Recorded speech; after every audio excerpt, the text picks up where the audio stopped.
नमस्कार दोस्तों, मैं निधि सिंह आप सभी का सनातन आराधना में स्वागत करती हूँ। आज हम लोग बात करेंगे प्रारब्ध के बारे में। कभी आपने ये सोचा है कुछ लोग जन्म से ही सुख सुविधा में क्यों होते हैं और कुछ लोग संघर्षों से घिरे क्यों होते हैं? क्या ये केवल संयोग है? नहीं, ये है अपने कर्मों का लेखा जोखा और इसी का एक रहस्यमय हिस्सा है प्रारब्ध। आज हम जानेंगे प्रारब्ध क्या है और क्या इसे बचा जा सकता है, क्या हम इससे बच सकते हैं। तो आइए जानते हैं। सबसे पहले जानेंगे प्रारब्ध का अर्थ क्या होता है। प्रारब्ध का अर्थ है, भारतीय दर्शन कहता है, हर आत्मा कई जन्मों से यात्रा कर रही है। जन्म में हम कर्म करते हैं, कभी अच्छे कर्म और कभी बुरे कर्म। इन सभी कर्मों का एक भंडार बनता है जिसे कहते हैं संचित कर्म। अब उसमें से एक छोटा सा हिस्सा जो इस जीवन में हमें भोगना है वही कहलाता है प्रारब्ध। ये वो कर्म फल है जिनसे आप चाह कर भी नहीं बच सकते। क्या आपका जन्म कहाँ होगा, किस परिवार में होगा, आपको किस प्रकार के सुख सुविधा मिलेंगे, ये सब पहले से तय होता है आपके प्रारब्ध के आधार पर। सरल भाषा में आइए समझते हैं। शास्त्रों में 3 प्रकार के कर्म बताए गए हैं। संचित कर्म, आपके सभी जन्मों के संचित कर्मों का भंडार जिसे कहते हैं। प्रारब्ध कर्म, इसी जन्म में भोगने वाले कर्मयोग। और क्रियमाण कर्म, जो आप अभी कर रहे हैं वो आपका भविष्य बताएगा। आपका वर्तमान जीवन प्रारब्ध के अनुसार चल रहा है, लेकिन आपके वर्तमान कर्म यानी क्रियमाण भविष्य के प्रारब्ध को बदल सकता है। क्या प्रारब्ध को टाला जा सकता है? तो आइए वो मैं अब आपको बताना चाहती हूँ।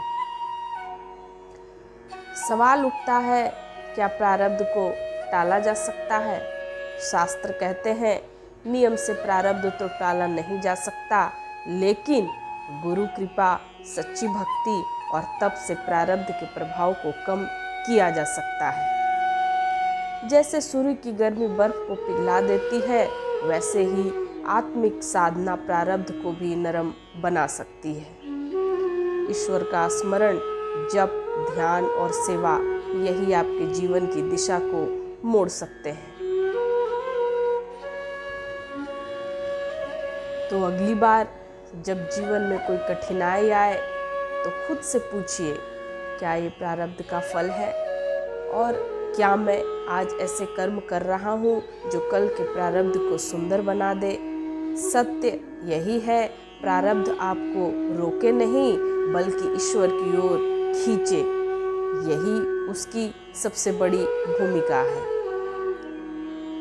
3 तरह के कर्म जो मैंने बताए, उसमें से 3 तरह के जो कर्म हैं, पहला जो संचित कर्म है, यह वो संग्रहित कर्म फल है जो आपने अब तक के सभी जन्मों में अर्जित किया है। एक टाइप का अगर आप समझ जाएं तो बैंक बैलेंस, ये बैंक बैलेंस की तरह है जो भविष्य में भोगा जाएगा, इसका आप लाभ उठा सकते हैं। जैसे बहुत बार आपके पैसे खर्च होने लगते हैं, तो जो आपने पूंजी बटोरी है, जो आपने संचित किया है, बाद में आप उसका समय आने पर इस्तेमाल कर सकते हैं। वैसे ही ये संचित कर्म भी है। तो आपने कितना बैलेंस बनाया है ये तो आप ही ज़्यादा जानते होंगे। दूसरा जो है वो प्रारब्ध कर्म है। प्रारब्ध कर्म यह वह हिस्सा है जो संचित कर्मों का, जिसे हम जन्म में भोगना तय है, जिसको हम अपने इस जीवन में भोगते हैं। जैसे आपका जन्म कब होगा, कहाँ होगा, कौन से माता पिता बनेंगे, कौन से रिश्तेदार बनेंगे, कौन से आपके दोस्त बनेंगे, सब सुख दुख ये सब प्रारब्ध के तहत आते हैं।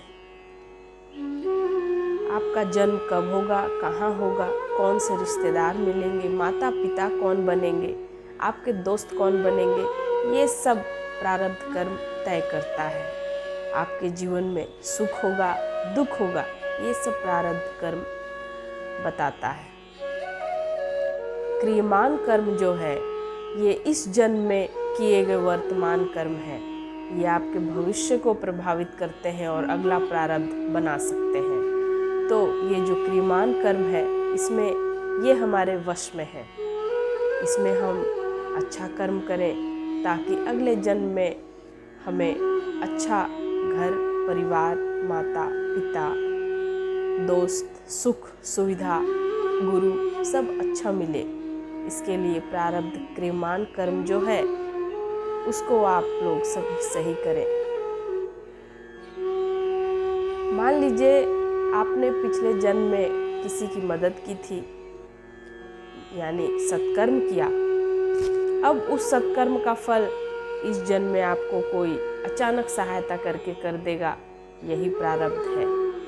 कभी कभी आप बहुत मुसीबत में होते हैं और अचानक से कोई आपकी मदद करने आ जाता है, तो इसका मतलब है कोई ना कोई आपने कुछ अच्छा कर्म किया होगा, तभी अभी आपकी मदद के लिए कोई आया है।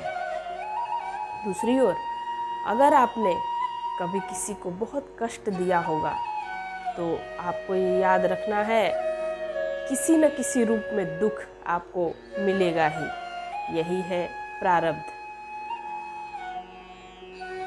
सामान्यतः प्रारब्ध को हम बदल नहीं सकते, लेकिन अगर गुरु कृपा हो जाए, गहन साधना, भक्ति और ईश्वर के प्रति हमारा जो लगाव है, प्रेम है, ईश्वर की कृपा अगर हम पर हो जाए, गुरु की कृपा अगर हम पर हो जाए तो सब कुछ बदल सकता है। प्रारब्ध का प्रभाव भी कम किया जा सकता है, इससे मुक्ति पाई जा सकती है। गुरु कृपा अनजान भी प्रारब्ध को जला सकती है, जैसे सूरज की किरणें बर्फ को पिघला देती हैं। अगर आपको ये वीडियो अच्छा लगता है, अगर अच्छा लगा हो कि सही इन्फॉर्मेशन है, कुछ सीखने को मिला,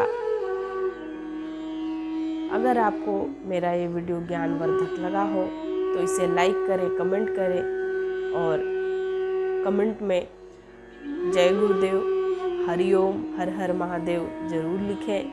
सनातन आराधना को सब्सक्राइब करें और ज़्यादा से ज़्यादा लोगों तक वीडियो को पहुंचाएं। जय गुरुदेव।